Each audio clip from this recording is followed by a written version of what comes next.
So, if there's one thing I can't stand, like that hurts my feelings more than anything, is when somebody claims that I've said something that I have not, that is highly offendable. So I had a comment on my video that basically they disagree with me and that I shouldn't be calling people bad players. Now, let's go over really quickly what I said. And if you'll notice my voice compared to the voice in this video. It's War Dragon time, RPW here. My voice right now compared to the voice in the video is very awake now versus my half asleep voice at 4 or 5 o'clock in the morning when I do these videos for you guys. So, I am a mom of 2 kids. I'm a military wife. I'm in college. I work a job. I manage a team. And of course, there's a life in general. So I'm a very, very, very, very busy person. So I get up super early in the morning and do these video guys for you. Now, right now I can't see comments because, I'm in the middle of doing this video and I have another video exporting right now. But let's go to the part he's talking about. Another video to the... Scroll forward here. It was during the Kingdom Wars I mentioned it. So once you've had your breeding, the next one will be some type of PvP. Then the next one will be You're not playing. Now they should bring back Kingdom Wars. This is a very new event.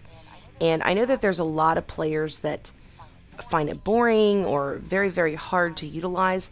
If you're finding it boring, you're not playing it right. If you're finding it, difficult, again, you're not playing it right. And it might just mean you're on the wrong team where there's no strategy, or you're on a team where they have so many allies that you can't do much. So be sure that if you're not liking this event, that it isn't because of the event, but because of the situation that you're in during that event. Okay, so that's what I said. I did not call anybody bad players, number one.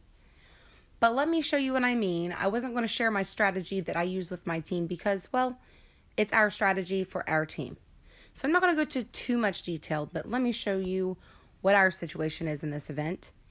And then I'm going to show you how much smaller we are compared to a lot of these other teams. So we're in first place. And if you'll notice down here, and I give you guys technically my strategy in an earlier video.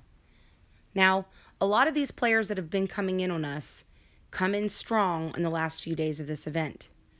Now, one of the things that players aren't understanding, if that's the case, is that you're gaining points for your team through victory points per hour.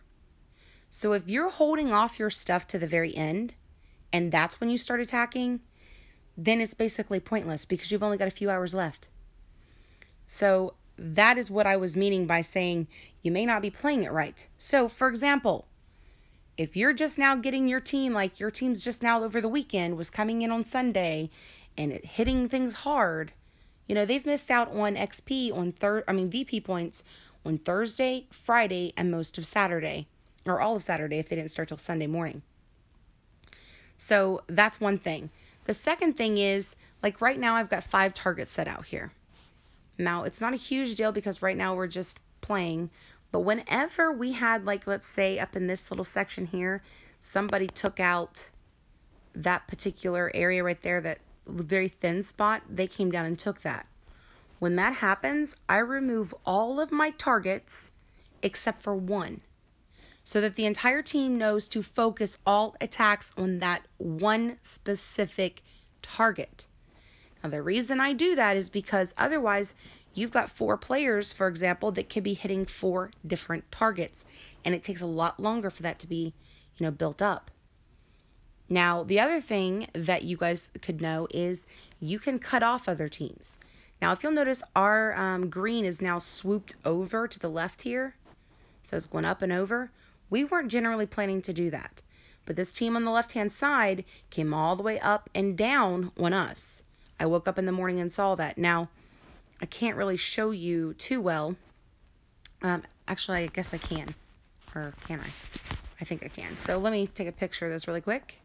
Now, remember, I can't see any of your all's comments right now, so you'll have to hold a second. But let's say you want to, or when this happened, they came in, they had taken all this, and then they came down this way. So they had all this land, right? They had well, not quite that far, sorry. like right above us. So a lot of players start targeting and hitting in this section, trying to build and push them back. That's not the way that I do it. I do things a little bit differently.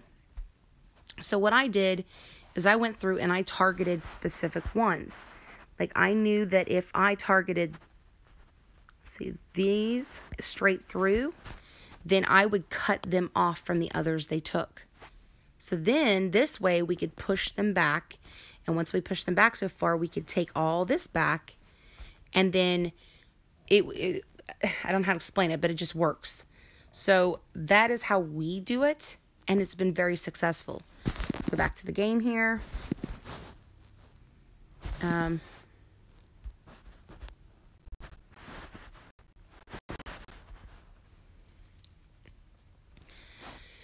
So we're not a huge team. I don't know if you guys have come in and looked. We're not a huge team. You know, we don't have the biggest players in the league by any means. I think our largest player is Anya, maybe 233.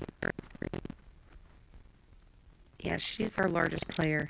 So she's a level 233, and if you look at her stuff here, her attack power is 45 million. So it's not like we're huge by any means.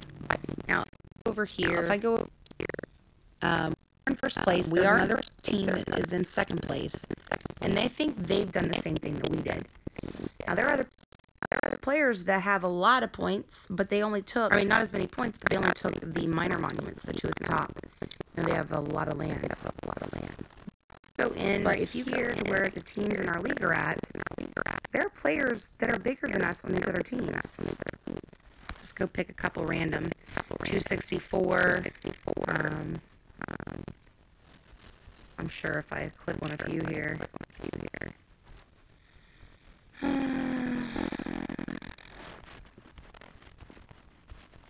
Now, granted, they're not always going to be around you, but my point being, it doesn't necessarily mean that you have to have the biggest, strongest.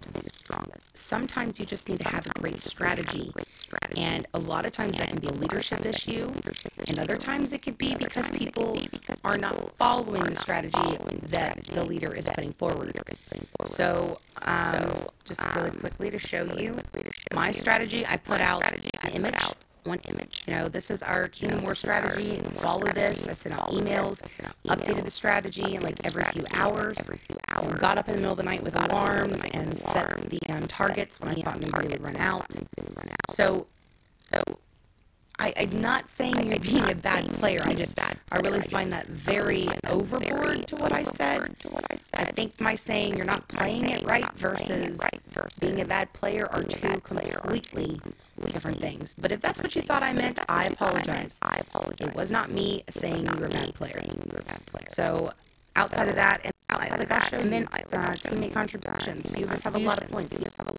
Yes, mine are slowly built up over the time. But like 25th player, look, we're not making massive points the entire team. It's not huge for everybody. So it is possible, but you have to have a good strategy.